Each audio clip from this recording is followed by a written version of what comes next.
Empecemos. Mientras aprovecho, mientras Vamos. esperamos un minuto, aprovecho para consultarle a todos los presentes y volver a decirle buen día si alguno no me escuchó. Eh, ¿Hay alguien con problemas de conexión, de acceso a campus, algún tipo de problema de esa índole? Problema importante, digamos, que le impida seguir con normalidad el curso, más allá de que alguna vez se desconecte o no pueda conectarse.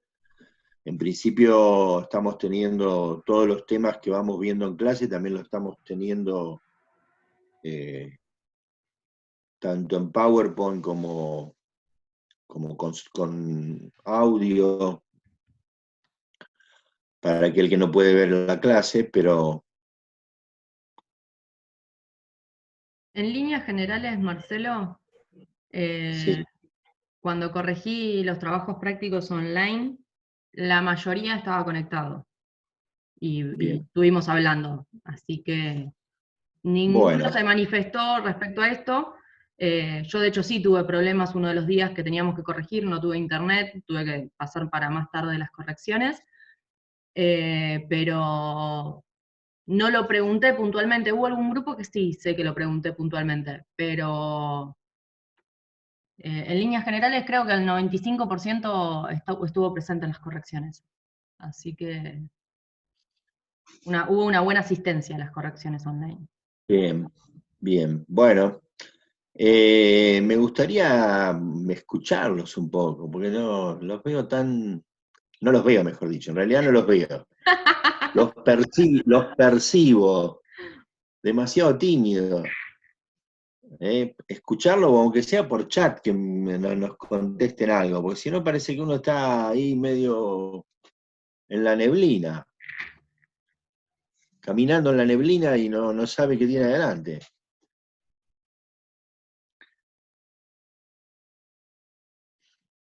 Es Quien el quiera abrirse el silencio de micrófono, radio. claro. Quien quiera abrirse el micrófono y ¿Cómo? hablar, Hola, profe. ¿Qué tal, Leonardo? Sí, ¿Leonardo una es? consulta. No, sí. ¿Qué vamos a ver hoy? ¿Vamos a seguir la parte de Cemento Portland? Vamos a ver la segunda parte de Cemento Porno, exactamente. Perfecto. Por el momento, Melanie dice que no hay problemas. Sí, sé que puede haber en Capital cortes de luz. Bueno, yo en mi casa tuve un par de cortes de luz, por suerte nunca en horario de clase. Generalmente a la noche tuve tarde.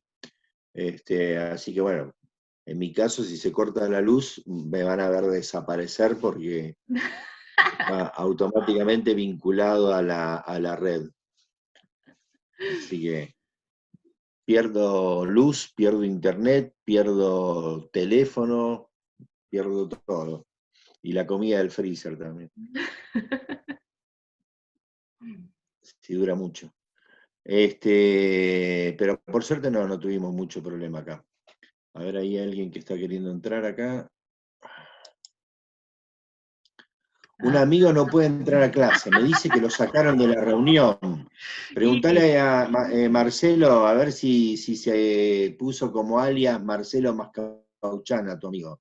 Porque hubo un Marcelo Mascauchán sin K, creo que era, al que saqué de la reunión porque no corresponde. estaba compitiendo conmigo. Claro, Abril que piensa que es la del mismo. No sé si era ese.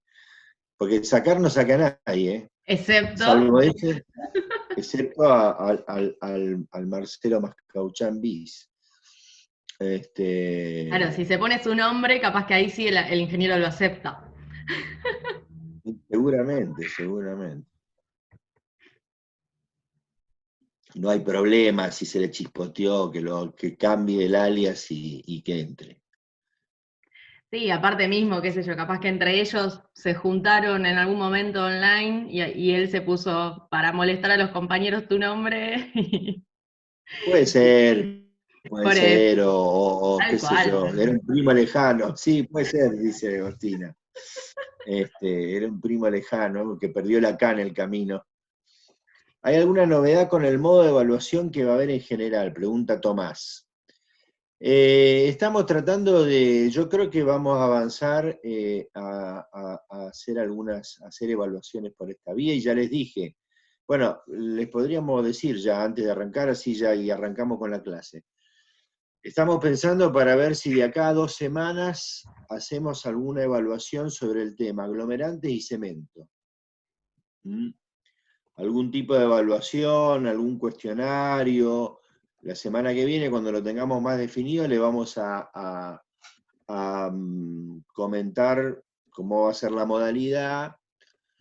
En principio, la obligación respecto a esa evaluación va a ser asistir a la evaluación y completarla.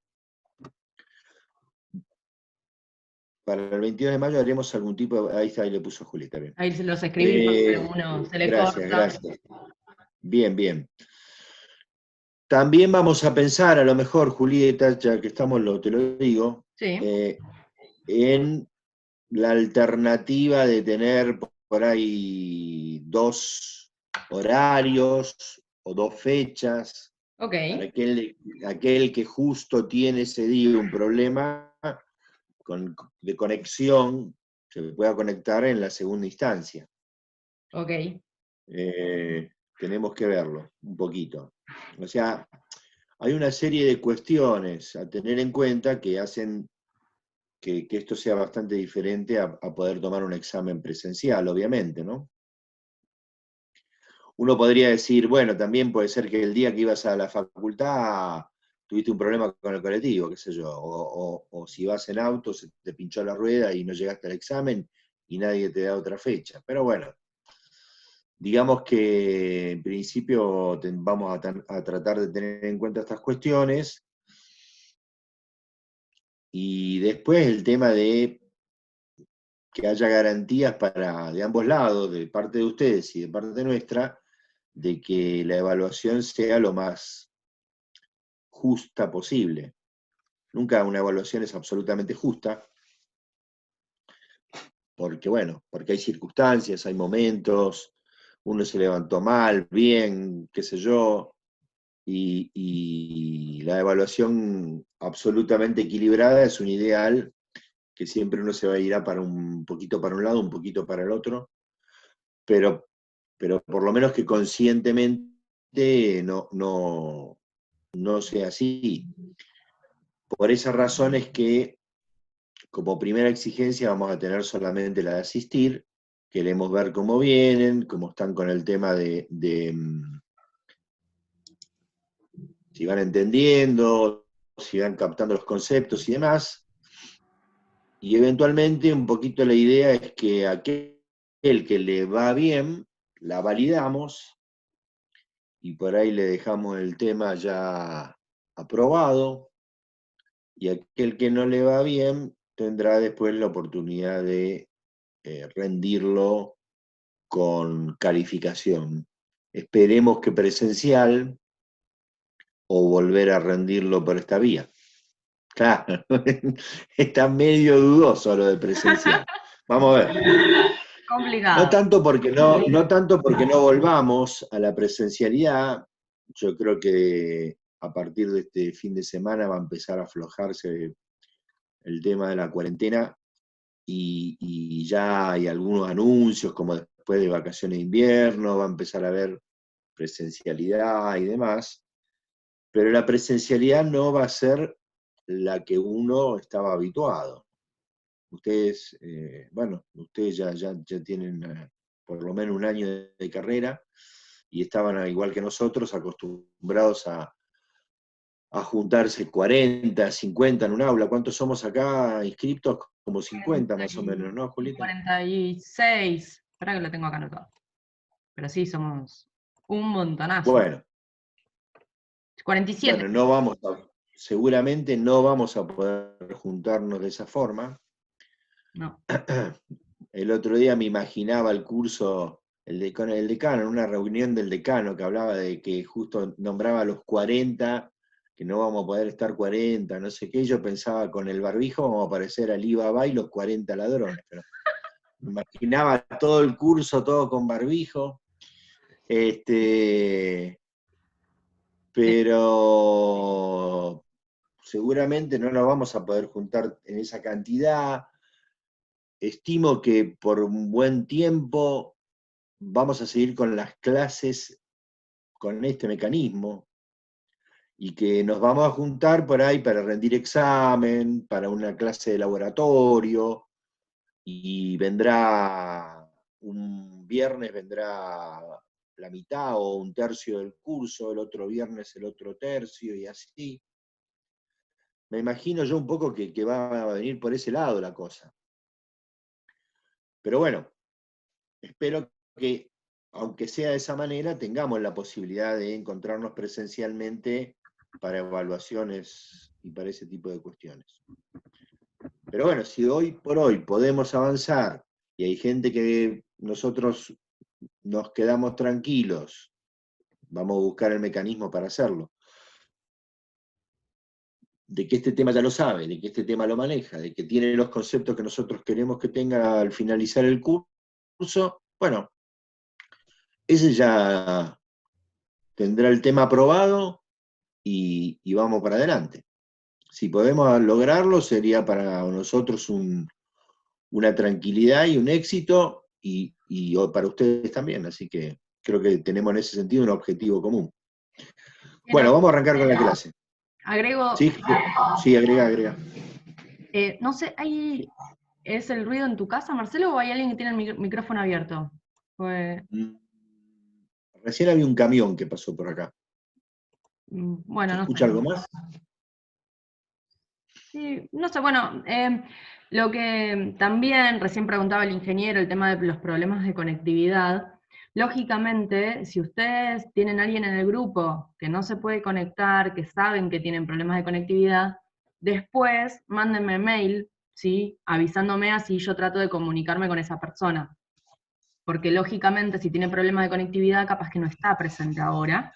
Entonces, ustedes me dicen, sí, Juli, tal persona tiene problemas, sabemos que los tiene, pero no sé. Bueno, yo me voy a comunicar con él de forma privada y trataremos de resolverlo. Pero si ustedes lo saben, avísennos, porque todavía la bola de cristal no nos funciona. Así que bueno, vamos, Marcelo, si te parece. Bueno, voy a compartir pantalla y vamos a mirar un poquito la segunda parte de Cemento Portland.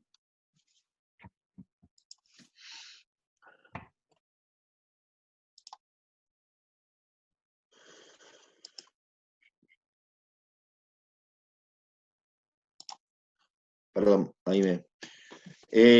Julieta, fíjate un poquito el chat. Sí, yo mientras me silencio, así tampoco hay ruido de fondo de acá. Sí. Pero sí, yo quédate tranquilo que te corto cualquier cosa. Y lo mismo, si quieren abrir micrófono y preguntar, por supuesto, no hay problema. Bueno, en esta clase vamos a cerrar el tema cemento. En primer lugar, el proceso de hidratación del cemento, que implica cómo los componentes del cemento van reaccionando con el agua y se van produciendo los cristales que terminan generando primero el fragüe en la primera instancia, en la primera etapa, y luego el endurecimiento cuando ya son más cantidad de cristales y este material sólido adquirió resistencia.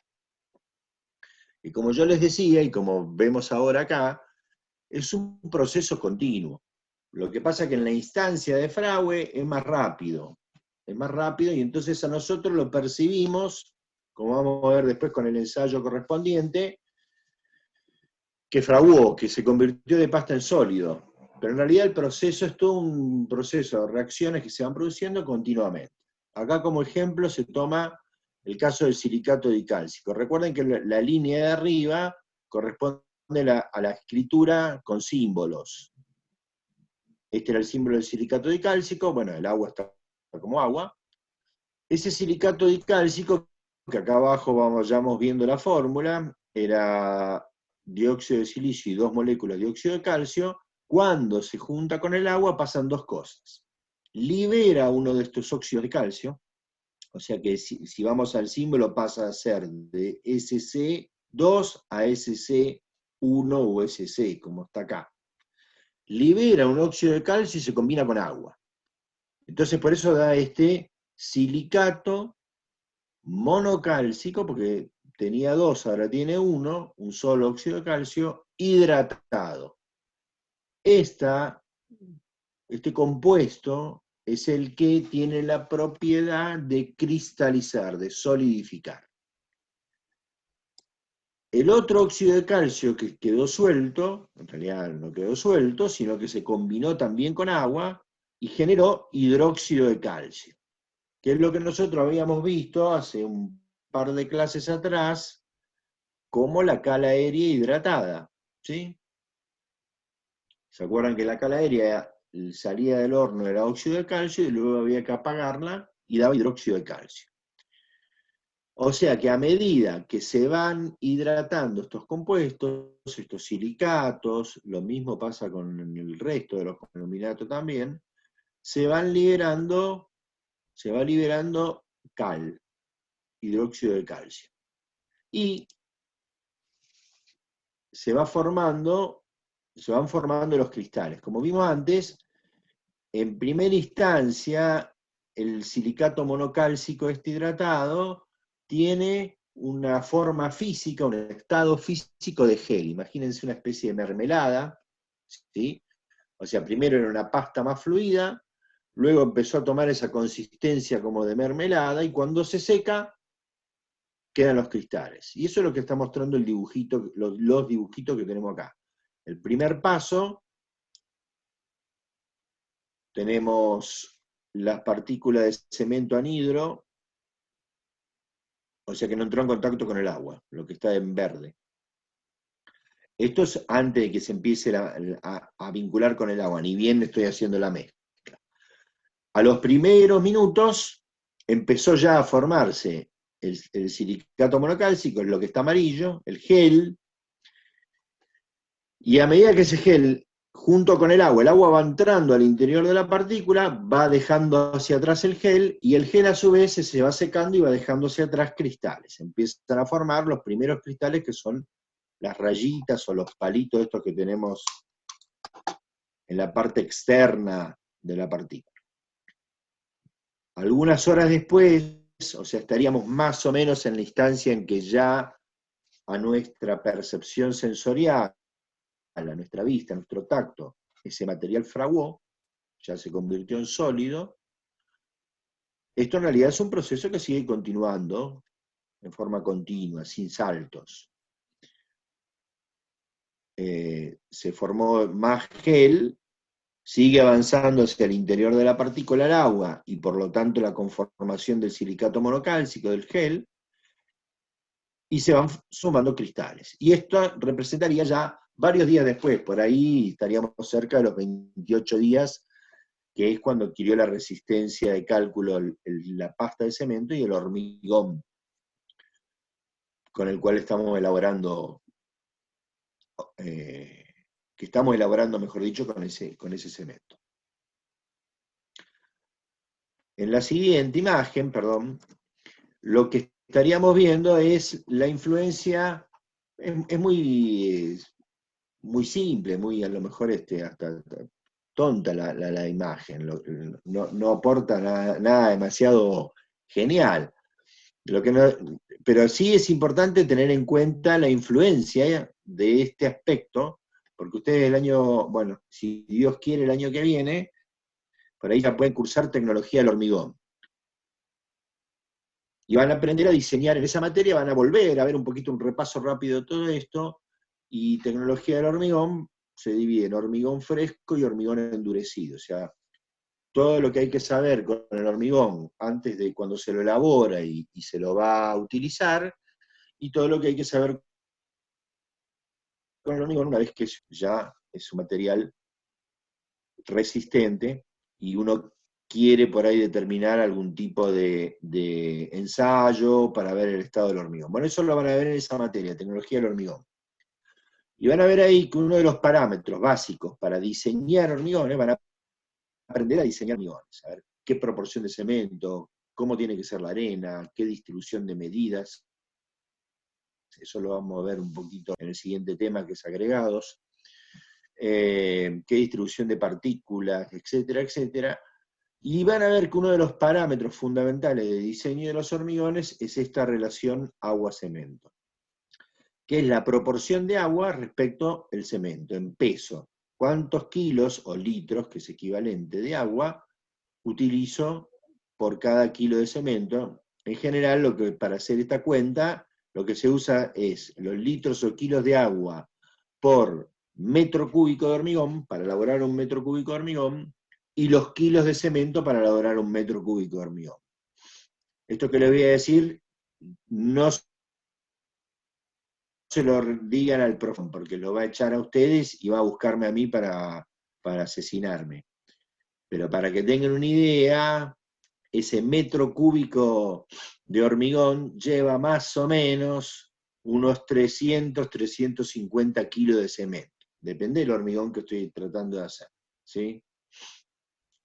Como para tener una noción de qué estamos hablando. O sea, 6 bolsas, 7 bolsas de cemento. Bueno, y acá lo que muestra es, tengo una relación agua-cemento alta, o sea, tengo una cantidad de agua importante respecto, ahora vamos a ver lo de las cantidades en la siguiente, respecto a la cantidad de cemento. Y naturalmente, vemos los 4 estadios que vimos en la anterior. El anhidro, los primeros minutos, las primeras horas, y ya pasado varios días. ¿Y qué vemos acá? Y es algo bastante obvio. Cuando la relación agua-cemento es alta, cuando tengo una cantidad de agua importante respecto al cemento, quedan las partículas más separadas. Y cuando tengo una relación agua-cemento baja, o sea, tengo un hormigón más seco, tengo las partículas más juntas. Cuando las tengo más juntas, los cristales que se formaron están más trabados, y por lo tanto, pregunto yo, ¿cómo será la resistencia del hormigón en el caso A y el caso B? La comparación entre A y B. Lo dice igual la placa, ¿no? Pero, ¿cómo será? A ver, alguno que se anime a abrir la boca o a escribir, a ver, en el chat, ¿alguien puso algo? Mejor en B, o sea, más alta, exactamente. Gracias, Facundo. Mayor resistencia en B que en A porque están más juntos, están más trabados, el hormigón es más compacto. A ver. Entonces vemos después, acá lo que se comparan son distintas relaciones agua-cemento. ¿Sí? Hoy por hoy, una relación agua-cemento, digamos, razonable, que podría ser esta que tenemos acá en el medio, la de 0,45. ¿Por qué? Porque antes se usaban hormigones no elaborados, no se usaba tanto el hormigón elaborado en planta elaboradora. En la planta elaboradora se combinan adecuadamente en peso las proporciones de los materiales, se analiza la arena, se analiza la piedra, se diseña el hormigón, como esto que estamos viendo que van a aprender en tecnología del hormigón. Antes por ahí era un poquito más intuitivo, en obra, dependía de la mano del que estaba ahí haciendo el hormigón. Hoy día prácticamente no existe, salvo en obras muy chiquitas, en una casita o qué sé yo, sino todo el mundo compra el hormigón elaborado, trae un mixer y trae ahí el hormigón. Y además se agregan aditivos, que vamos a ver también, es un tema que vamos a ver, que se incorporan en el agua de la mezcla, por ejemplo, fluidificantes. Y entonces se reemplaza parte del agua con fluidificantes. Y se logra la trabajabilidad, no agregándole agua, que perjudica la resistencia, sino utilizando estos aditivos. Por eso, ¿no?, este hormigón 0,65 ya es una relación agua-cemento alta para hoy día. Por ahí era hace 30 años atrás, podía ser más admisible. ¿Y qué vemos? Lo que vemos arriba sería si pusiéramos un microscopio y miráramos el hormigón, o la pasta de cemento en realidad, el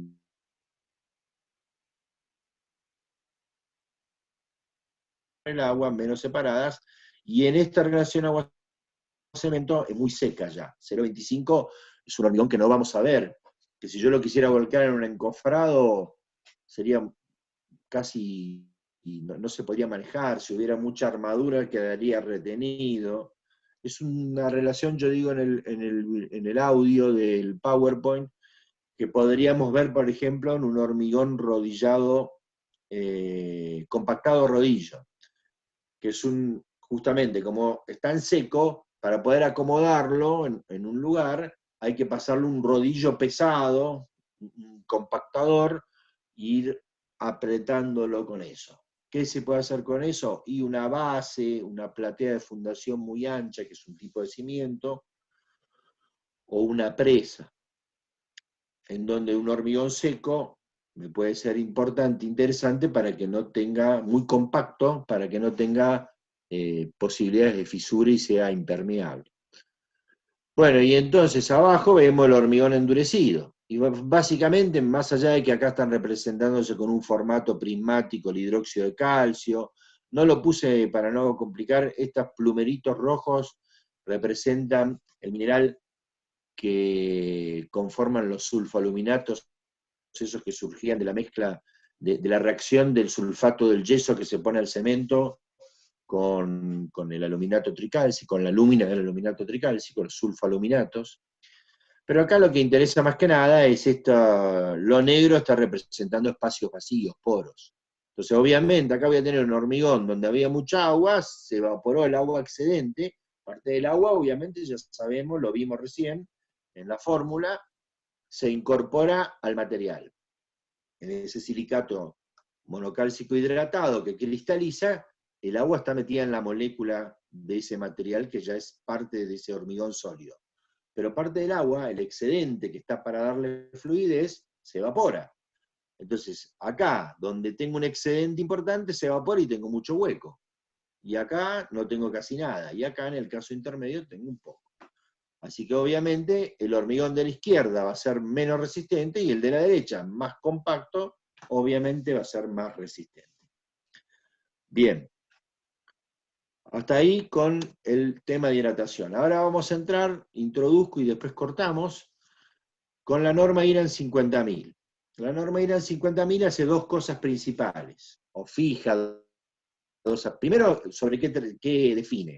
Es la norma que regula los cementos, ya se llama cemento de uso común. Para mí no es muy feliz el nombre, yo le hubiera puesto cementos para uso estructural.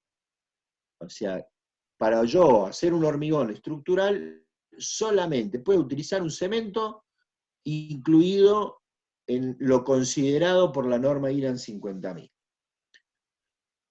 Y la norma IRAN 50.000 considera dos cuestiones. ¿Qué tipos de cemento hay en función de cómo están compuestos? ¿Y qué condiciones, qué requisitos tienen que cumplir, que los dividen en requisitos físicos, mecánicos y químicos? Y eso es lo que vamos a ver a continuación.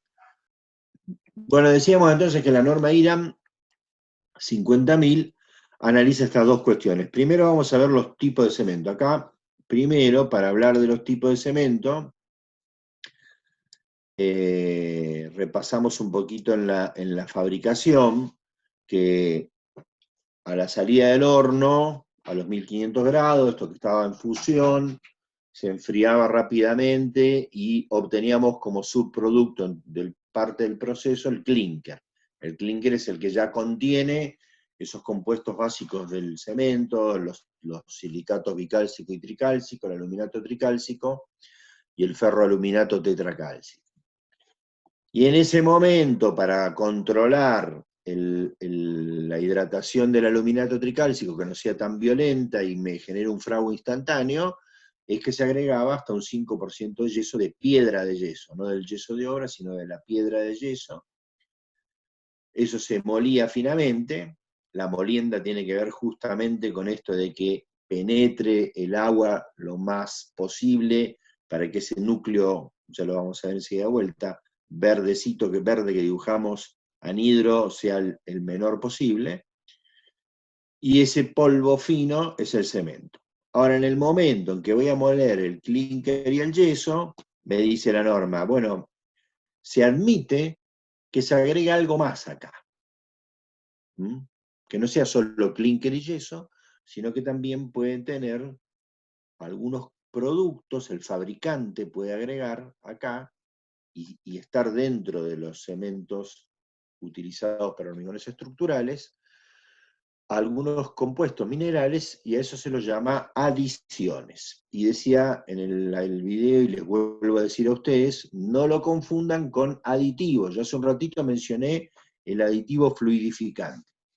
El aditivo se agrega cuando se elabora el hormigón, o sea que por de pronto no lo pone el fabricante de cemento, sino que lo pone el que elabora hormigón, en una planta elaboradora o eventualmente cuando se hace hormigón en obra, en la obra. Normalmente hoy día los aditivos son todos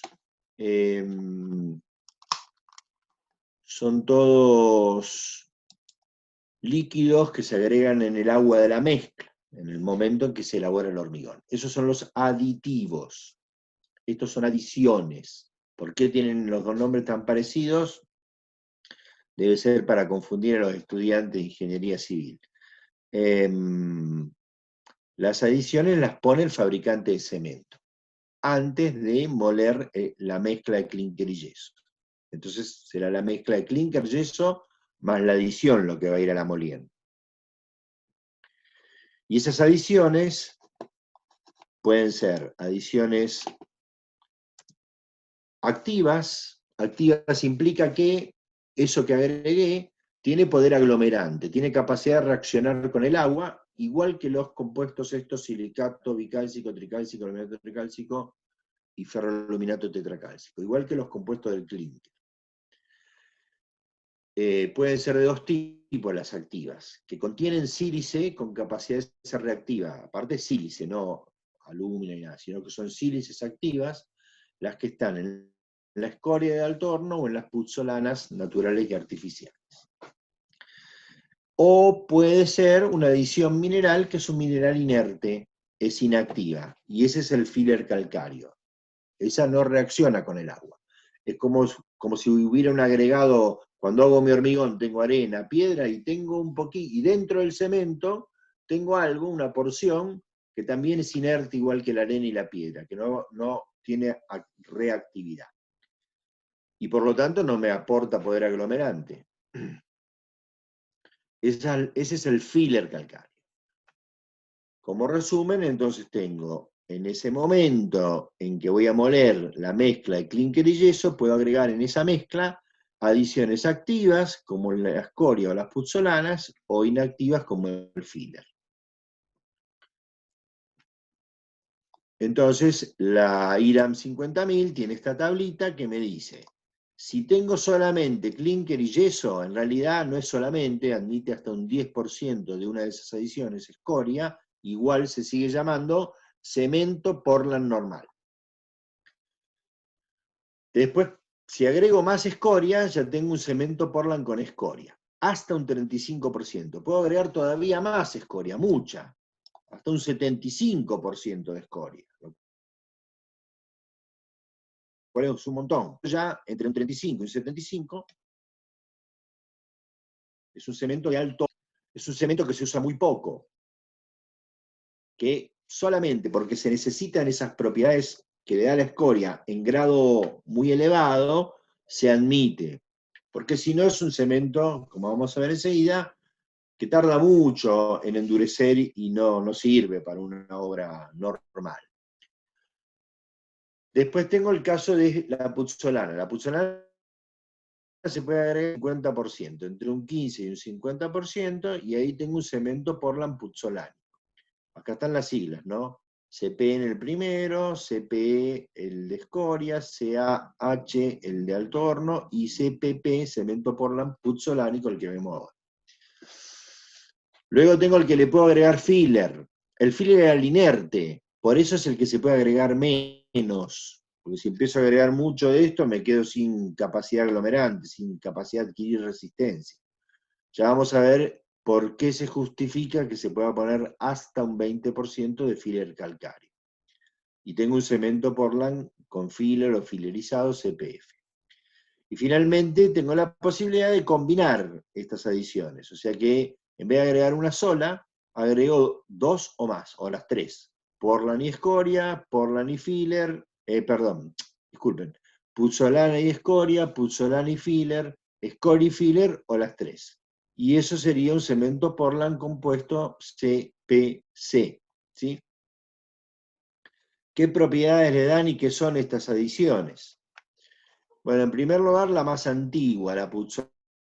La más antigua, las naturales. Las puzzolanas naturales eran cenizas, o son cenizas volcánicas. Más antiguas en el sentido, ¿no?, bueno, también de su existencia, las naturales, pero además de que las que se utilizaron primero, los romanos descubrieron que si agarraban esa ceniza volcánica, la molían finamente con cal aérea, tenían un aglomerante que en vez de ser aéreo, que era lo que supuestamente tenía que pasar con la cal aérea, era hidráulico. O sea que con el agua de la mezcla, sin necesidad de entrar en contacto con el aire, fragua y endurece. Y ahí descubrieron los cementos puzzolánicos, que son los primeros cementos hidráulicos. Los primeros aglomerantes o cementos hidráulicos, en realidad, porque ya se usaba antes, también en esa época, el yeso, que también es hidráulico. Pero que no tenía resistencia, ¿no? Ya sabemos sus cualidades.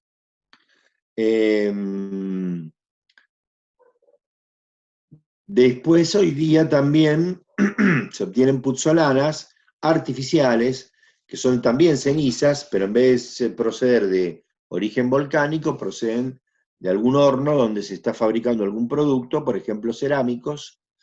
En un horno de cerámica se pueden recoger cenizas y esas cenizas tienen propiedades puzzolánicas. ¿Y esas propiedades cuáles son? Que tienen sílice activa, pero que esa sílice se activa solamente si hacemos lo que hacían los romanos, si la molemos finamente y la ponemos en contacto con cal aérea. ¿Y esa cal aérea de dónde viene? Viene de la reacción del clinker que vimos hace un rato. Vimos hace un rato que cuando el silicato bicálcico, por ejemplo, se hidrata, libera óxido de calcio, lo mismo pasa con los demás compuestos del clinker, liberan óxido de calcio que se combina con el agua, también de la mezcla, y forma hidróxido de calcio. O sea que es una reacción, la que sigue a continuación, de segundo orden, porque primero tienen que empezar a hidratarse los compuestos del clinker. Van liberando hidróxido de calcio, hidróxido de calcio, digo bien, y ahora el hidróxido de calcio con la sílice de la puzzolana, que está molida finamente junto con todo, empieza a reaccionar ya en el proceso del hormigón hidratado, ¿no? Empieza a reaccionar con el hidróxido de calcio y con el agua y forman nuevos silicatos hidratados de calcio, ¿sí? Por eso es que puede aportar poder aglomerante, pero por eso también es que lo hace más lentamente, ¿sí? Lo hace más lentamente porque necesita que primero reaccionen los otros compuestos. Entonces, es más lenta la adquisición de resistencia, más bajo el calor de hidratación, es una reacción más tranquila, y es químicamente más estable además, porque como tengo una clinker, fíjense que en el caso de la puzzolana podía ser hasta un 50%, o mucho menos aluminato tricálcico, que es el que tiene problemas químicos, con los sulfatos particularmente. Por eso es químicamente más estable. El caso de la escoria, aunque hay cierta diferencia, en la práctica actúa similar, prácticamente lo mismo que la puzzolana. También tiene sílice activa, también es una reacción de segundo orden, y también aporta resistencia a largo plazo, con menor calor de hidratación y demás. ¿De dónde viene la escoria? La escoria viene de la fabricación del acero. Eso lo vamos a ver en su momento rapidito también, no es que nos vamos a detener mucho. Lo ven en tecnología, tecnología de los materiales, están cursando, por ahí ya lo vieron en tecnología de los materiales, la fabricación del acero, que están viendo también la aleación hierro-carbono y no sé qué. A ver, ¿qué dicen los chicos? Sí, Marcelo, todos están diciendo que ya lo vieron y otros que lo están viendo. Así que sí. Así que ya saben que es una aleación de hierro y carbono que se obtiene en un alto horno, en donde Puede ser que sea un horno de los más antiguos, en donde hay carbón encendido y se va volcando el mineral de hierro, o en un horno eléctrico donde el carbón lo aportan electrodos de carbón. Como fuera, ese carbón se combina con el hierro, pero para sacar las impurezas del mineral, que todavía tiene algún grado de impureza, el material que actúa como fundente para bajar la temperatura del horno también reacciona químicamente con el excedente del mineral de hierro para separar el hierro y que quede el hierro puro combinado con y se combine con el carbono. Y ahí se forma el acero más pesado va en la colada de acero fundido, va por abajo, y por arriba, más liviano, queda flotando la combinación del fundente con el excedente del mineral que no es hierro, que en la metalurgia eso se lo llama ganga. Esa combinación, eso es la escoria, eso que queda ahí flotando es la escoria, que hay que retirarla, que hay que sacarla, que no sirve en la fabricación del acero. Pero que si el fabricante del acero la enfría bruscamente, con agua, tirada así, rociándole agua, esa escoria adquiere propiedades parecidas a la puzzolana y tiene sílice activa. Se la muele finamente, bueno, eso se la muele en la molienda de la fabricación de cementos. Ahora, en el caso de alto horno, donde podía tener hasta un 75% de escoria en este cemento, todas esas propiedades de adquisición lenta de resistencia, bajo calor de hidratación y mucha estabilidad química se exacerban, son más importantes. Por lo tanto, en principio, tarda mucho en adquirir resistencia y no lo voy a usar en un hormigón normal.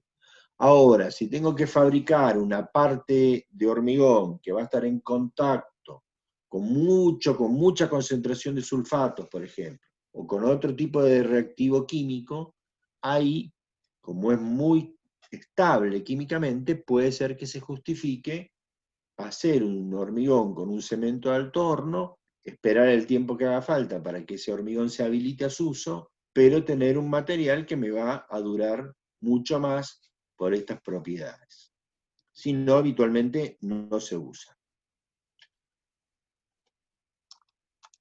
Y nos queda el de filler. El del filler, ¿qué es el filler? El filler es piedra caliza finamente molida. Me voy a ir un cachito para atrás a este dibujo. Imagínense que yo cuando fabrico el clinker, meto acá en el horno, si se acuerdan la clase anterior, piedra caliza y arcilla. ¿Sí? Esto se muele, se mete en el horno, tengo que darle 1500 grados, que era, dijimos, el mayor costo del cemento. Y ahora resulta que la norma IRAM 50.000 me dice, mirá, al fabricante, no a mí, que no soy lamentablemente fabricante de cemento. Al fabricante, a Loma Negra, a Minetti o a Cemento San Martín, le dicen, miren, nosotros admitimos que hasta un 20% de esta piedra caliza que vos metés acá en el horno, la podés agregar directamente acá, pasarla por el horno. ¿Qué dirá el fabricante ante esta posibilidad? Pregunto al estudiantado. ¿Le parecerá algo bueno? ¿Le parecerá algo malo?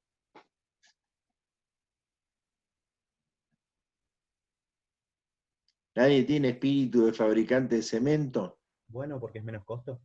Claro. El fabricante dice, qué papita. Puedo fabricar cemento, venderlo como un cemento para hormigones estructurales y puedo ahorrarme el costo de ese de llevar a 1500 grados centígrados un 20% en peso del total de mi material. Marcelo, varios Así contestaron que, eso sí, por el chat. Así que varios tenían el bien, espíritu me de... alegro. De fabricante de cemento. Ahora le falta un poquito de plata para la inversión, pero bueno. Buenísimo. Bueno, entonces el fabricante evidentemente gana con esto y el consumidor no es que no gana, En principio lo que se podría decir es que tampoco pierde. ¿Por qué? Porque ese filler, que uno dice, bueno, tiene un 20% menos de clinker, con un material que no es reactivo, pierde resistencia. O sea, pierde el consumidor. Pero, de alguna manera, se compensa esa pérdida de resistencia. ¿Por qué? Porque este sí actúa parecido a un aditivo. Es una adición que la pone el fabricante de cemento, pero cuando yo elaboro el hormigón, actúa parecido a algunos aditivos que se llaman agente de retención de agua. Esa piedra caliza finamente molida tiene la propiedad de absorber, de que se le pegue alrededor de la partícula de filler, muy finita, el agua. Y de obturar, como son partículas muy pequeñitas, los canales por donde circula el agua dentro de la masa de hormigón. Al actuar como agente de retención de agua, ¿qué significa? Que retiene el agua y la mantiene mejor distribuida en toda la masa del hormigón. Esto hace que con menos cantidad de agua yo tenga una pasta más trabajable. O dicho de otra manera, no necesito agregar más agua para que esa pasta sea más trabajable porque el agua que tengo está mejor distribuida. Entonces, por ese efecto, compensa la pérdida de resistencia de tener menos clinker, menos silicatos reaccionando químicamente, ¿sí? Y a su vez el otro beneficio que tiene, siempre que tengo menos clinker, tengo menos aluminato tricálcico, o sea que tengo cierta mejora en la resistencia a los sulfatos, que va a ser uno de los posibles cementos especiales que dice la otra norma IRAM, la 50.001, la que vamos a ver después. Bien, ¿se entendió esto de las adiciones? Por eso tenemos este gráfico de adquisición de resistencia en función del tiempo, en donde la línea negra representa el cemento Portland normal, la de puntos representaría el que hablamos recién, el que tiene filler, que por ahí de entrada, por esta menor relación agua-cemento, me aporta más resistencia al principio, más rápido, pero después a largo plazo, como tiene menos clinker, menos silicatos, puede tener un poco menos de resistencia. Igual no le afecta a la calidad del hormigón esa menor resistencia a largo plazo, porque tiene menos clinker, tiene menos silicato bicálcico, que era el que daba resistencia a largo plazo. Así que cae un poquito eso. En cambio, al revés, los otros, los que tienen escoria o puzzolana, adquieren más lento la resistencia, pero a largo plazo, que en la línea de trazo, puede ser que tenga incluso menos resistencia al principio, porque es más lento, pero a largo plazo puede tener más resistencia, ¿sí? que el otro. Porque estoy reemplazando parte del aluminato tricálcico por la sílice activa, que es la que me da resistencia, los silicatos de la escoria o la puzzolana. ¿Se entendió esto? Bien, lo van a usar en esa materia que digo, tecnología del hormigón, todo esto. Bueno, requisitos físicos de la norma IRAM, dijimos que aparte nos pone las 50.000, los requisitos físicos, mecánicos y químicos. Vamos a los físicos. Principalmente hay dos, la finura y el tiempo de fragua. La finura me está diciendo, mirá, tenés que tener un nivel de finura de molienda que me asegure que las partículas sean lo suficientemente pequeñas para que, como les decía hace un rato, este granito al que no le llega el agua en los primeros 28 días o tal vez durante mucho tiempo, sea lo más chiquito posible. ¿Para qué? Para que en un kilo de cemento, a ver, imaginémonos que yo el kilo de cemento lo tengo en una sola partícula, una bocha así grande, está todo metido ahí, el cemento. El kilo de cemento es una sola partícula. O el kilo de cemento son muchas, muchas partículas chiquititas. ¿Cuál se va a hidratar más fácil y más rápido? Obviamente, cuando tengo muchas partículas chiquititas, es cuando tengo una sola gigante. Y por lo tanto, ¿cuál va a tener la porción de cemento que no reacciona? O que tarda más en reaccionar. Y la más grande, donde está menos fino la partícula. Por lo tanto, tengo, en el caso del que tengo muchas particulitas chiquititas, tengo una capacidad aglomerante mayor, estoy aprovechando, me rinde más el material que si está mal molido, si tiene partículas gruesas. Lo mide de dos maneras esta finura. Una es mezclando cemento con agua y pasándolo por ese tamiz que dice ahí, el número 200. ¿Todos saben lo que es un tamiz?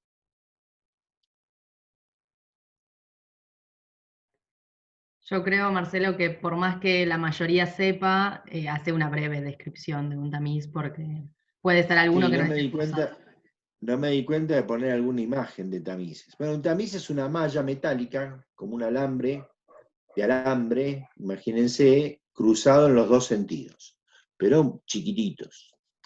Depende, bueno, vamos a ver que se usan tamices, ahí sí vamos a ver seguramente imágenes de tamices, que se usan tamices para medir los tamaños de partículas de agregado fino y grueso. Para los gruesos, la separación entre los alambres puede ser más grande, de 2 centímetros hasta o más, para las piedras más gruesas.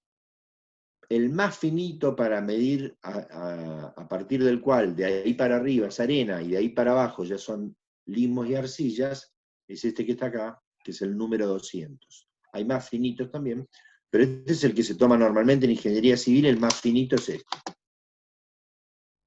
el número 200. Entre alambre y alambre hay 75 micrones. Un micrón es la milésima parte del milímetro. Así que 75 micrones, imagínense que son 75 milésimas de milímetros, muy finito, es casi una tela para nosotros. Bueno, cuando uno hace la pasta de cemento y la trata de hacer pasar para ahí, tiene que quedar del peso total de la muestra solamente un 15% sin pasar por ese tamiz y el resto tiene que pasar. Y la otra forma de medirlo es a través de la medición de la superficie específica.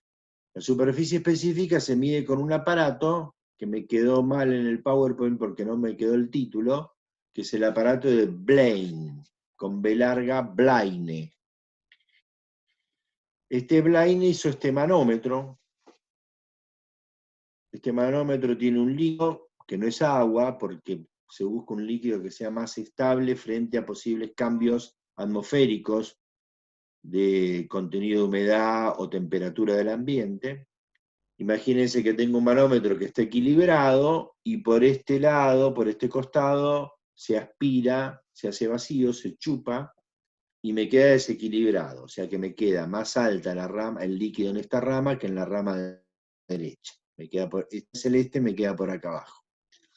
Cierro esa válvula y en la punta esta lo que hay, o sea, ¿qué va a pasar cuando cierro esa válvula? Que el aire empuja la presión atmosférica del aire, empuja de la línea de líquido más alta a la más baja para tratar de equilibrarlo, ¿sí? Por presión atmosférica, por vasos comunicantes, como funciona el manómetro este. Ahora, en donde va a pasar el aire para empujar y equilibrar, del lado izquierdo en nuestro dibujo, se puso que llaman acá acople, y ahí adentro se compactó como una pastillita, como si se hubiera armado una pastillita de cemento sobre una plancha ranurada con perforaciones y un filtro también que permite el paso del aire, pero también contiene el cemento. Entonces, el aire tiene que pasar a través del cemento, que estoy midiendo la finura, en realidad la superficie específica. Entonces lo que yo mido es cuánto tarda en producirse ese pasaje de aire a través de medir entre dos aforos, dos marcas en la rama derecha del manómetro, cuánto tarda en pasar la línea de nivel del líquido entre esas dos marcas. Se multiplica esa medida de tiempo en segundos, 10, 15 segundos, lo que fuera. Se multiplica eso por una constante del aparato, bueno, que hay toda una fórmula para calcular esa constante, que es propia de cada aparato de Blaine, y eso da está calculada la constante para que eso dé la superficie específica en metros cuadrados por kilo. Y la norma IRAM me dice que el promedio, si yo hago 5, 6, 10 muestras de estas, el promedio del resultado de esa superficie específica tiene que ser mayor o igual a 250 metros cuadrados por kilo. Imagínense ustedes que cada partícula de cemento tiene una envoltura. Yo en clase suelo hablar como ejemplo de los caramelitos media hora.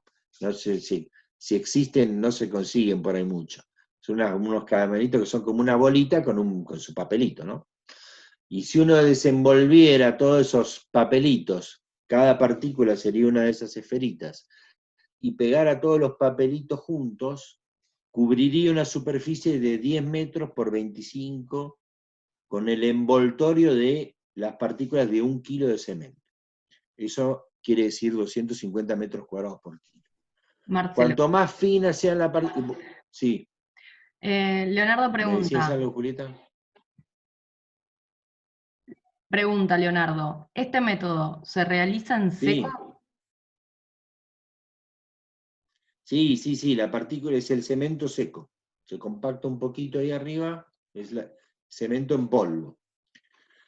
Le decía, volvamos al ejemplo que di antes. Imagínense que fuera una única esfera o 1 millón de partículas ocupando el kilo de cemento. ¿Cuál va a tener más superficie de contacto con el agua? O sea, superficie específica.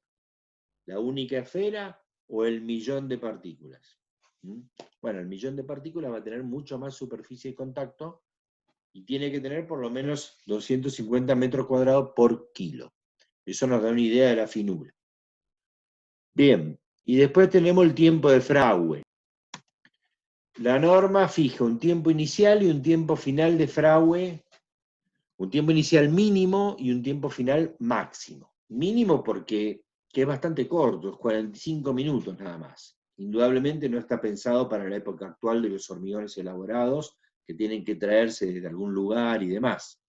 Igual en general esos hormigones tienen, cuando van a viajar a un lugar un poco alejado, usan retardadores de fragüe, pero como aditivos. Pero de todos modos, el tiempo mínimo que fija la norma es 45 minutos. Quiere decir que no tiene que empezar a fraguar antes de los 45 minutos. ¿Para qué? Para darme un tiempo para elaborar el hormigón, transportarlo y volcarlo en el molde.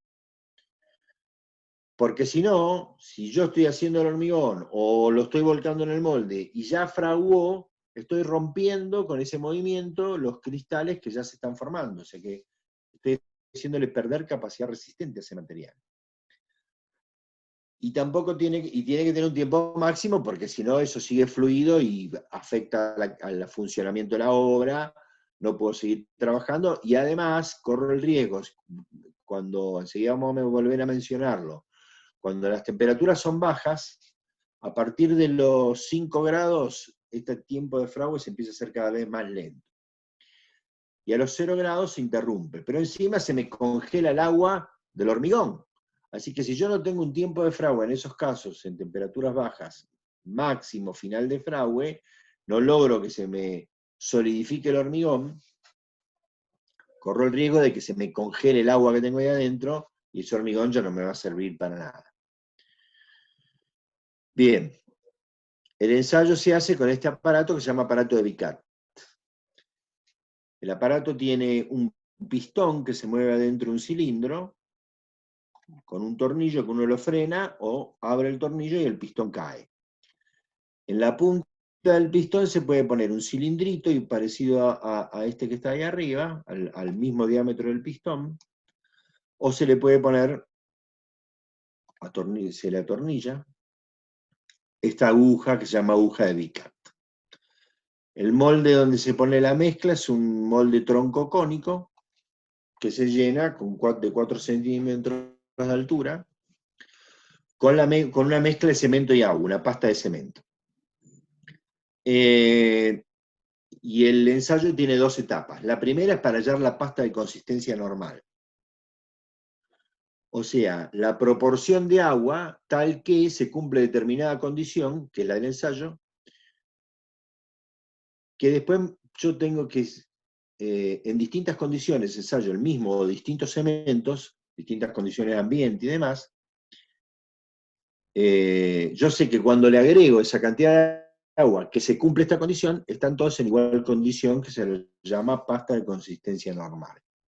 La condición es que el cilindrito que se le pone, no la aguja, sino el cilindrito, se baja el pistón hasta que el cilindrito apoya contra la superficie de la pasta, se llenó este molde tronco cónico con pasta, se lo enrasó, se lo limpió, qué sé yo, se baja el cilindrito hasta acá, se abre el tornillo y se deja que caiga. Cuando el cilindrito, y se puede medir lo que cae en esta chapita graduada. Al principio, ¿qué pasa? Va derecho, viejo, pum, hasta abajo. Cuando empieza a reaccionar, mejor dicho, en este caso no hay reacción todavía. Si está muy seco, quedaría retenido. Perdón. Vuelvo para atrás de vuelta, entonces. Si está muy seco la mezcla de cemento y agua, si pongo poca agua, no baja. Si pongo más agua, baja. Bueno, se pone la cantidad de agua como para que cuando baja el pistoncito quede retenido a 1 centímetro del fondo. Y se dice, bueno, ahí le puse la cantidad de agua que es la de la consistencia normal. Se halló la pasta de consistencia normal para ese cemento en esas condiciones ambientes en que se está haciendo el ensayo. Ahora se vuelve, con esa cantidad de agua, se vuelve a elaborar la mezcla, ya sé que esa es la pasta de consistencia normal, vuelvo a llenar el molde, y ahora saco el pistoncito y pongo la aguja de Vicat. Entonces ahora sí, lo que dije antes ahora es correcto. Apoya la aguja, se libera el tornillo y de entrada, ¡pum!, se va hasta abajo la aguja, que es finita, penetra la pasta y llega al fondo. Bueno, se levanta, se corre un poquito el molde para que no coincida con la perforación que hizo la aguja al principio, y se vuelve a hacer esto así, así, así, hasta que, en vez de irse hasta abajo, queda retenida a medio centímetro del fondo. Y ahí nuestra norma dice, porque hay otras que figuran con otros, creo que a 1,5 del fondo, pero nuestra norma habla de medio centímetro antes de llegar al fondo, y dice, bueno, ahí considera ese momento como el tiempo inicial de fragua. Desde que preparaste la pasta normal y empezaste a tirar la aguja, ¿pasaron cuánto? En nuestro mercado van a haber pasado los cementos de nuestro mercado por lo menos 1 hora y media, o sea, no 45 minutos, sino, 90 minutos por lo mínimo, por lo menos, ¿sí? 1 hora y media, 2 horas. Bueno, ese es el tiempo inicial de fragüe para ese cemento. Se sigue haciendo el ensayo, miren qué divertido debe ser el ensayo, hasta que la aguja no solo no entra, sino que ni siquiera provoca marca en la superficie de la pasta. Y ahí se dice, en ese momento, es el tiempo final de fragüe. Si no hay dudas con esto, avanzo con lo que sigue. Después, bueno, esta es el requisito fundamental, ¿no? La resistencia de ese cemento, que influye directamente en la resistencia del hormigón. En este caso, lo que se utiliza es una mezcla, un mortero de cemento, con una parte de cemento y 3 de arena. Para que los ensayos sean todos equivalentes, tienen que hacer con la arena 2 cosas. Primero la tienen que secar en un horno que no tenga contenido de humedad, porque si no, no me garantizo que está absolutamente seca. Por ahí en la arena ya tiene un poco de humedad, cuando yo le agrego el agua, que también está normalizada la cantidad de agua, voy a estar agregando agua de más, porque tengo el agua que agrego yo, más la humedad de la arena que no la pude medir. Entonces, para garantizar que sea siempre la misma proporción de agua, se seca la arena. Y aparte la arena tiene una granulometría, que vamos a ver eso como es el ensayo, que es pasándolo otra vez de tamices, que está normalizada. Bien. Entonces, con una parte de cemento y 3 partes de esa arena en volumen, hago la mezcla, la proporción de agua también de la norma, y hago un mortero de cemento con el cual hago unas barritas, perdón, estas que están acá, tenemos, esto lo puedo ver en el laboratorio, si Dios quiera cuando volvamos podrán verlo, estas muestras prismáticas que tienen 20 centímetros de largo, 4 por 4 de ancho y altura. Y se las mete en una maquinita de flexión primero, se las rompe primero a flexión, se parte en dos y cada uno de esos pedazos, esa es la metodología, porque antes la norma traía un requisito de resistencia a la flexión. Por eso se la rompía primero a flexión y después a compresión. Se cambió la IRAM a la actual, a la IRAM 50.000, pero no se cambió el procedimiento. Entonces se lo sigue rompiendo a flexión y después las dos partes se rompen a compresión. Y la norma fija requisitos de resistencia a los 2 días de elaborada la probeta, a los 7 días y a los 28. El más importante es este, ¿no? Porque es el que nos da o está vinculado a la resistencia de cálculo del hormigón. Y califica como CP30 el que alcanza por lo menos 30 megapascales. Recuerden que un megapascal es una medida de presión o tensión. Un megapascal equivale a 10 kilos por centímetro cuadrado. O sea que 30 megapascales son 300 kilos por cada centímetro cuadrado en la sección de esa pedacito de probeta de 4x4. 400 kilos por centímetro cuadrado, 40 megapascales a los 28 días, me permite calificar en la bolsa de cemento al cemento como CP40, y 500 kilos por centímetro cuadrado, 50 megapascales a los 28 días, me permite calificar al fabricante, ¿no? En la bolsa como CP50, ¿sí? Son 3 categorías de resistencia que puede tener ese cemento. El más habitual que vamos a encontrar en cualquier lado es el CP30. Bien. Finalmente están los requisitos químicos. Los requisitos químicos, están acá los más importantes, son el residuo insoluble.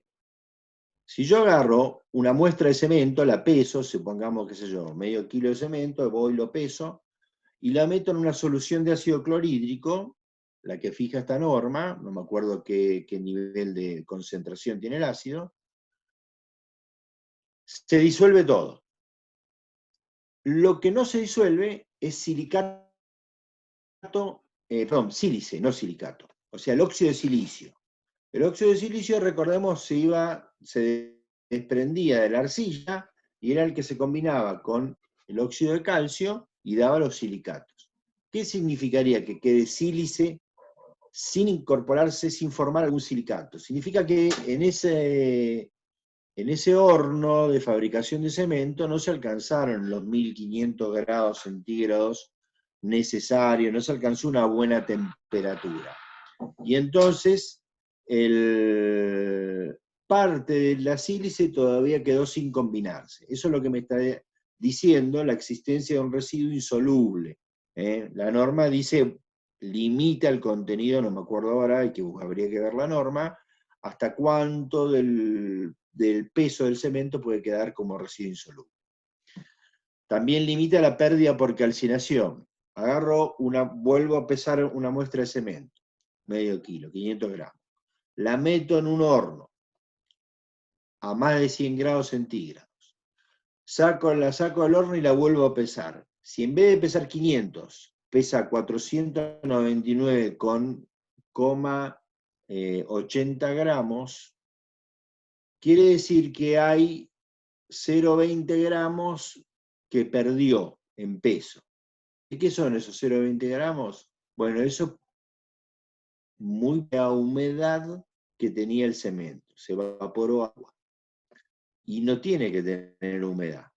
Obviamente ese era un valor muy bajo. La norma fija, regula hasta cuánto puede perderse en porcentaje en peso, porque dice, ojo, si tiene agua, si hay un contenido de humedad en ese cemento, esa agua va a empezar a hidratar las partículas de cemento y cuando yo lo lleve a la obra, a elaborar el hormigón, voy a tener menos poder aglomerante que el que tendría que tener.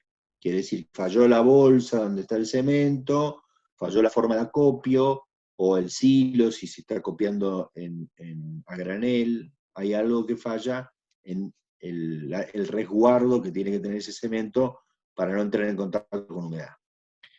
Vimos también en la clase anterior que tenía que estar limitado el contenido de óxido de magnesio, porque recuerdan que si ese óxido de magnesio que podía estar en la piedra original, la piedra caliza estaba combinado con dolomita, que es carbonato de magnesio, en el horno se calcina y queda óxido de magnesio. Y ese óxido de magnesio, si está dentro del cemento, neutralizado, cuando se combine con el agua de la mezcla, forma hidróxido de magnesio expansivo y me va a largo plazo, no inmediato, sino que se va produciendo lentamente la reacción, me lo va a agrietar al hormigón.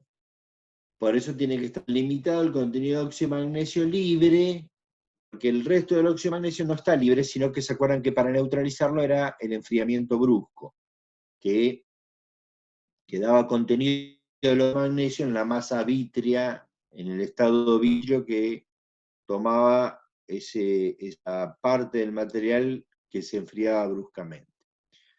La presencia de este trióxido de azufre es para ver si el fabricante no se excedió. Todos estos ensayos los hace ¿quién? El fabricante de cemento, ¿no? Todo, lo de finura, lo de Fraude, lo de resistencia y los químicos. Es el fabricante cuando va a verificar la calidad del cemento, ¿no? En obra uno no ensaya el cemento normalmente. Viene ya con el sello de IRAM, de que cumple con los requisitos IRAM, viene hecho por una fábrica, digamos, que tiene cierto nivel de capacidad de producción y uno normalmente confía en que ese cemento no tiene problemas. Puede ser que en una obra muy grande, donde se hacen hormigones con una estructura muy importante, una presa, un puente grande, bueno, ahí puede ser que sí, que yo tenga un laboratorio que hasta también verifique la calidad del cemento. No, el que hace todos estos ensayos es el propio fabricante. Y en este caso, en el trióxido de azufre, lo que se verifica es que no haya habido un exceso de yeso en el momento en que se mezcló el clínker con el yeso. El yeso, recuerden que tenía un efecto, formaba sulfaluminato, y esos sulfaluminatos lograban impermeabilizar cálcico para que no o no impermeabilizar, la permeabilidad para que no se hidrate tan rápido, pero al mismo expansivos. Entonces, si me paso en yeso, los sulfatos y los sulfaluminatos que se van a producir son demasiados. Bien.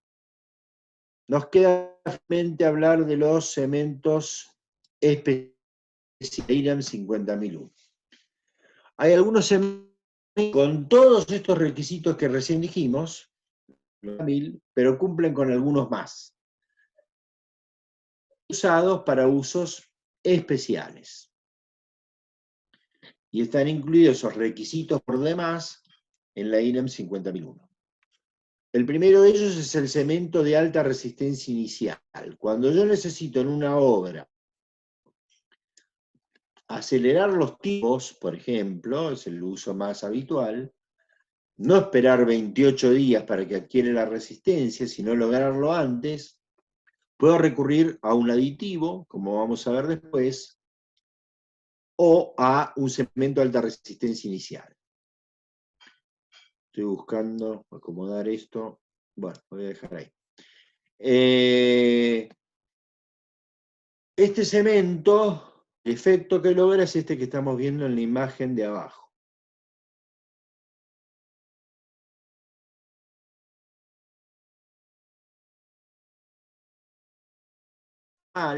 Y el cemento de alta resistencia sería que a los 3 días tenga la misma, a los 7 días la misma resistencia que el normal a los 28,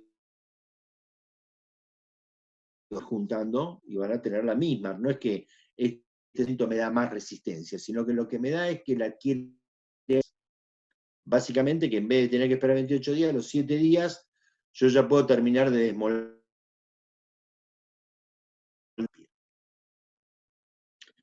Es más caro. Es un cemento que tiene dos propiedades. Para poder lograr esto, tiene más silicato tricálcico que bicálcico. ¿Se acuerdan que el tricálcico era resistencia a corto plazo? Y además, más finito, está molido más fino.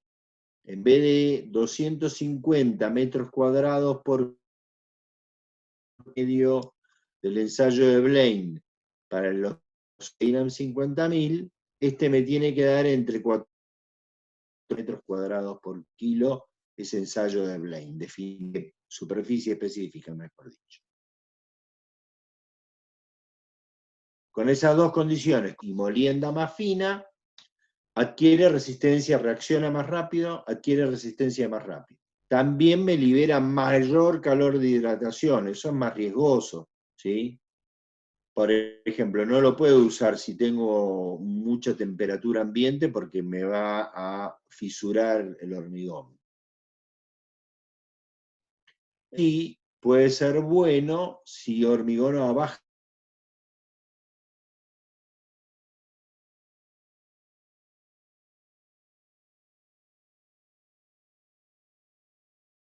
temperatura. El fragua a los 5 grados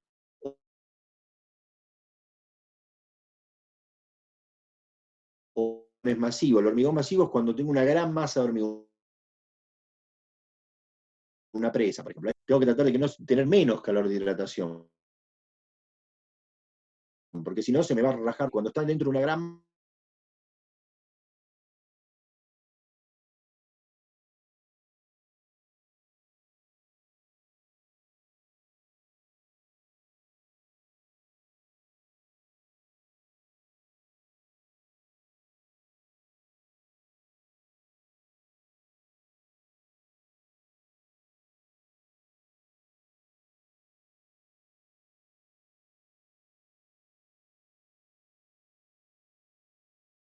pero también del efecto negativo de los sulfaluminatos expansivos. Ahora, si los sulfatos con que está en contacto mi hormigón no son los del yeso que trae el cemento, sino que son externos, ahí ya los sulfaluminatos no son controlados y solamente me va a quedar el efecto nocivo del producto expansivo que me rompe el hormigón. ¿Y cuándo puede pasar eso? ¿Dónde puede haber sulfatos? Bueno, en el suelo, en el agua, de un arroyo, de una napa freática, o en un efluente cloacal, un efluente industrial. Así que cuando construyo un hormigón, por ejemplo, un subsuelo, un cimiento, el apoyo de un puente que está en contacto con agua, y que ese suelo o ese agua tienen sulfatos, o bien puede ser un conducto de desagües pluviales o cloacales, que puede ser que tengan en contacto con el líquido que lleva dentro de sulfatos, ahí, si yo uso un cemento normal, el aluminato tricálcico va a reaccionar con esos sulfatos, va a dar sulfaluminato y va a tener problemas de fisuras, de agrietamientos. Entonces, ¿qué tengo que hacer? Y limitar el contenido de ese compuesto, que es el que tiene problema, el aluminato tricálcico. Para eso, puedo usar un cemento, según la concentración de sulfato, la norma me dice, usa un cemento de moderada resistencia a los sulfatos o de alta resistencia a los sulfatos. El de moderada, que es aluminato tricálcico, y el de alta, de un 4%, la mitad de aluminato tricálcico. ¿Con qué cemento voy a obtener esto? Y si volvemos a lo que vimos un rato, seguramente un cemento puzzolánico, un cemento con escoria, va a calificar por acá. Hasta uno con filler. ¿Por qué? Porque al tener menos clinker, tienen menos aluminato tricálcico. ¿Sí? Por ahí el de filler puede llegar a calificar de moderada, resistencia a los sulfatos. En cambio, al llegar a la alta resistencia a los sulfatos, seguramente voy a tener que tener un cemento puzzolánico o con escoria. Vean finalmente el de bajo calor de hidratación. Este es al alta resistencia inicial. Este hormigonar a altas temperaturas o para hacer hormigones masivos, para construir una presa. Y tengo que tener bajo contenido de silicato tricálcico y mayor contenido de dicálcico, que la resistencia sea a largo plazo. También aquí un puzzolane que cumplan con los requisitos de bajo calor de hidratación.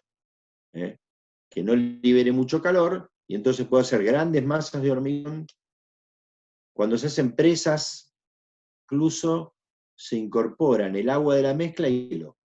No bloques de hielo, sino el hielo molido finamente, se hace en hielo, se muele finamente y se usa ese hielo para parte del agua de la mezcla, para bajarle el calor. Tanto es el calor de hidratación que generan esos grandes masas de hormigón, que encima ese calor no tiene a dónde irse, y ¿qué va a hacer? Va a empezar a evaporar el agua, me va a generar fisura y grieta encima en una presa, que necesita impermeabilidad.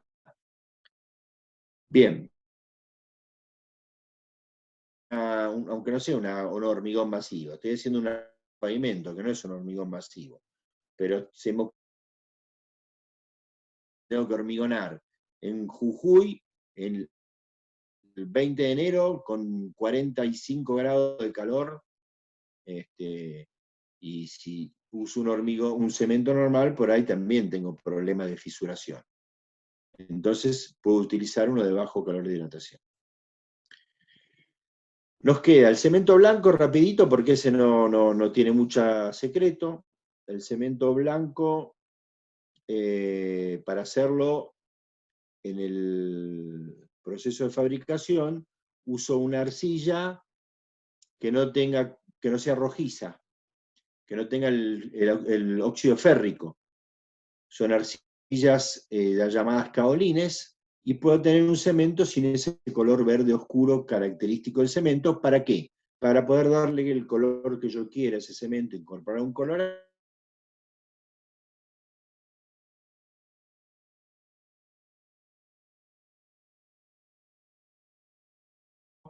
Pero sí se usa para hacer mosaicos graníticos.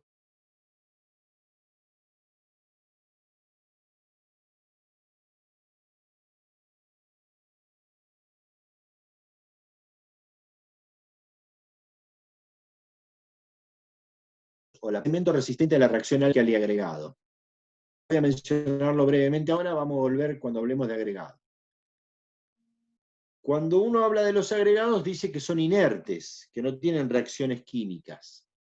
Eso es lo que ocurre, o lo que debiera ocurrir siempre. Pero puede ser que algún tipo de arena o de piedra tenga algún contenido de sílice que no es inerte, que es reactiva.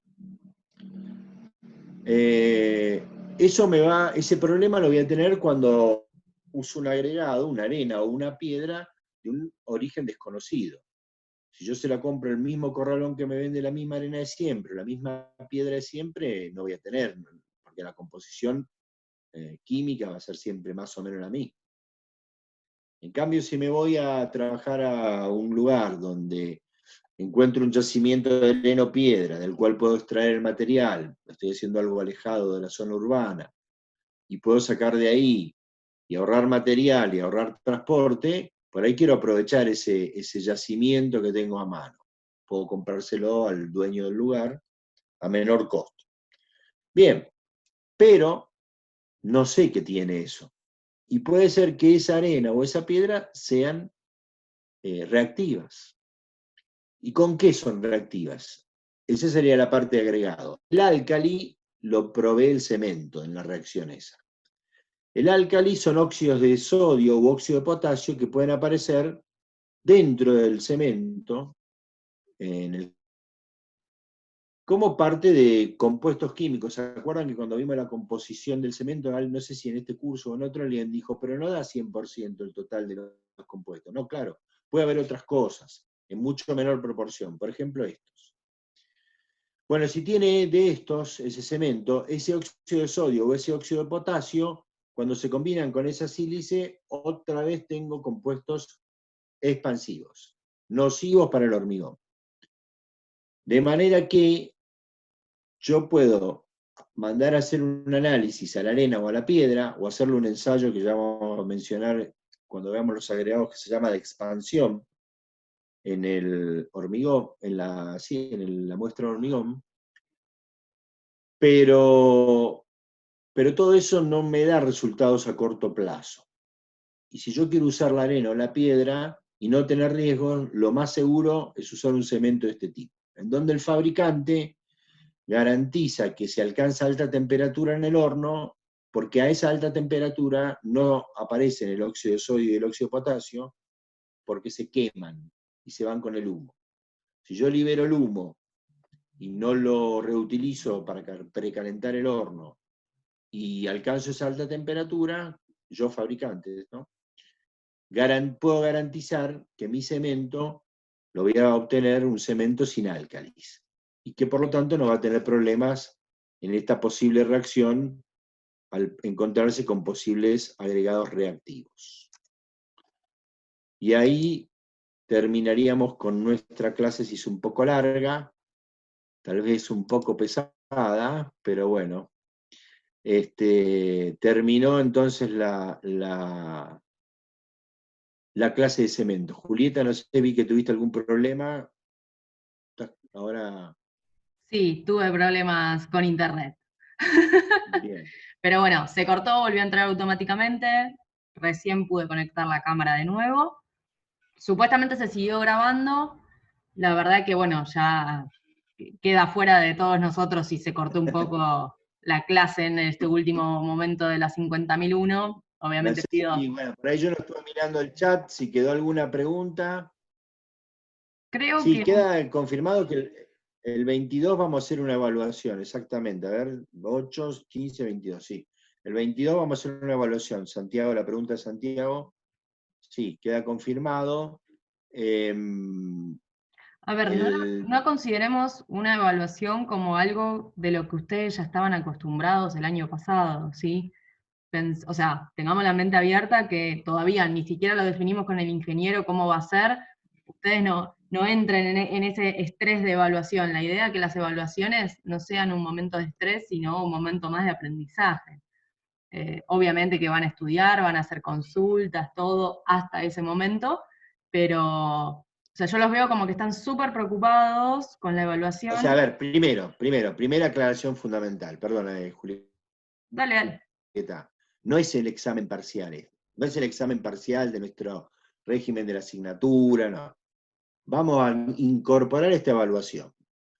Vamos a incorporar esta evaluación porque queremos saber si están siguiendo la materia, si están entendiendo. Entonces lo que le pedimos es participen en la evaluación. Lean, estudien y participen en la evaluación. Si hacen una buena evaluación, buenísimo. Ya les vamos a dar por ahí, por superada el tema cemento y aglomerantes a quien le salió bien. Si no hacen una buena evaluación, a nosotros nos sirve como parámetro de medida, nada más. Y después tendremos el parcial. O sea, no queman ninguna opción o posibilidad de examen con esta evaluación. No es ni el parcial ni, por supuesto, el recuperatorio. Tendrán el parcial, tendrán el recuperatorio del parcial, ¿sí? ¿Quedó más o menos claro la idea? Julieta, Sí, Yo tengo una consulta. perdón. dale, Leonardo, habla tranquilo. Eh, Cuando uno va a comprar un cemento a los lugares donde se venda cemento, ¿tenés todas estas opciones para elegir? ¿O hay algunos en específico que se dedican a ciertos y bueno, Bueno, uno tiene que saber? en primer lugar, si vas a un corralón chiquito, común, no lo vas a conseguir esto.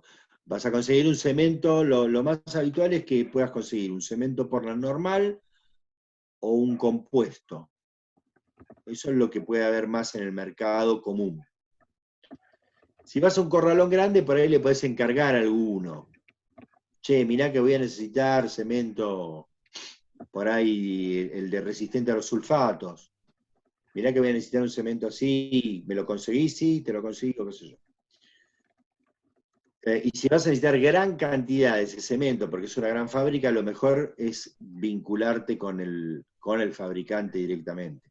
Si vas a comprar una porción importante de alguno de los cementos especiales, especialmente de alta resistencia inicial o bajo calor de hidratación, seguramente por ahí vas a tener que vincular o buscar al fabricante, porque si no, no se consigue normalmente, no lo producen todo el tiempo. No es una opción que está en el mercado habitualmente. Sí, uno lo pide y te lo hacen, pero no lo vas a encontrar todo el tiempo. Por eso, muchas de estas propiedades, en general, en el mercado, cuando se necesitan en pequeña escala, más bien se logran con aditivos y no con cementos especiales. En cambio, cuando lo vas a usar en gran escala, por ahí podés hacerlo con cementos especiales y es más conveniente, por ahí no tanto por costo, sino más bien por garantizar la calidad. Porque vos tenés un producto con una calidad garantizada por un fabricante de cemento, que es una fábrica importante, grande, y te ahorras controles de calidad en obra. Pero si no va a ser en un uso muy a gran escala de hormigón, vas a hacer mucho hormigón, en una escala moderada o pequeña, sacando algún caso como podría ser el de resistencia a los sulfatos, los efectos de los cementos especiales se tratan de buscar o obtener con aditivos que son más fáciles de acceder. No sé si contestó la pregunta para Leonardo. Sí, genial, gracias.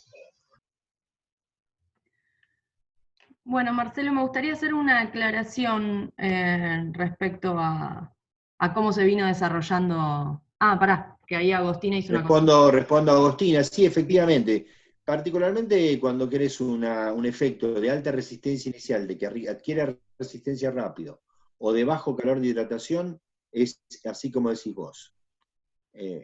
Si voy a hacer grandes cantidades de hormigón, es muy probable que hable con Loma Negra, hable con Minetti o con mi proveedor de cemento, y le diga, necesito que me fabriquen, voy a consumir más o menos esta cantidad de cemento durante tanto tiempo, y necesito que me lo elaboren y voy a tener un producto con una calidad garantizada.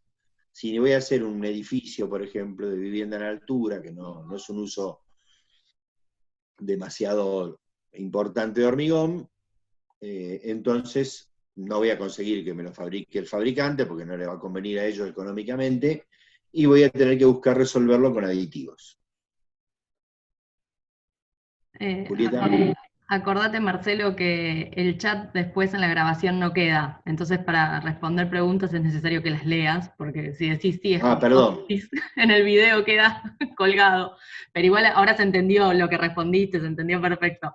Pero, bueno. Pero te lo digo para el resto de las materias que das para que sepas. Bueno, lo que les quería comentar, o sea, si cerramos acá la clase, no sé, Marcelo, pues sí, ya estamos casi ya pisando las 12:30. Listo, ya cerramos. Vamos a hacer un cambio que estuve pensando respecto al tema de las consultas. Las consultas del trabajo práctico me las estuvieron haciendo por mail. Y la mayoría siguió enviándome mail personal a mí sin copiar a los compañeros de grupo. Cada vez que tuvimos correcciones, cada vez que tuvimos clase, les pedí que por favor copien al resto de los integrantes para que todos se enteren de la consulta y de la respuesta. Como casi no sucedió, a partir de ahora todas las consultas van a los foros del campus virtual. Así todos se enteran de las consultas, todos se enteran de las respuestas y nos sirve a todos. Obviamente no esperen que siempre respondamos los ayudantes o el ingeniero. Entre ustedes pueden contestar, como recién hizo una consulta uno de los estudiantes y contestó otro de los estudiantes. O sea, la idea del foro es ese, que cuando tengan dudas los puedan plasmar ahí, cualquier tipo de duda. O sea, no sientan ni temor, ni vergüenza, ni nada por preguntar cosas de cuánto es 1 más 1 a cuánto es la raíz cuadrada de 2835. O sea, pregunten todo, porque la idea es que ahí haya todo una consultas y respuestas a todo tipo de preguntas y consultas. La verdad que el tema de que me manden mail a mí personal, yo no tengo problema en responderlo, pero si vamos a empezar el 1 a 1 y hay 47 personas en este curso, que 47 personas pueden tener la misma duda, la verdad que no me va a dar el tiempo físico a contestarles todo a uno por uno. Perdón, pero Entonces, además, cuando ustedes cargan su duda en el foro de consultas, lo que por ahí podemos abrir es un SOS por unidad, Julieta, es si que queremos separarlo. están por unidad. Bueno, Ya está perdón, todo abierto eso. Sí, sí, sí. perdón. Bueno, y entonces cuando ustedes cargan su duda en el foro, automáticamente le llega un correo a Julieta de la duda. O sea que lo mismo que ustedes le hubieran mandado el correo a Julieta, le llega por el foro. Nada más que tiene el único inconveniente, digamos, el delay de 30 minutos. Pero de todos modos, No tampoco que respondo está tan rápido a Julieta, los mails. tampoco que está Julieta sentada esperando ahí agazapada a ver si le viene un correo. Tal cual. Entonces, le llega a Julieta, me llega a mí, o sea que por un lado nos enteramos de que hay una duda para poder subir al foro y contestarla. Cuando la contestamos nosotros, le llega el correo a todos los estudiantes. O sea que todo el mundo están todos informados. Así que es una enorme ventaja usar el aula, el foro.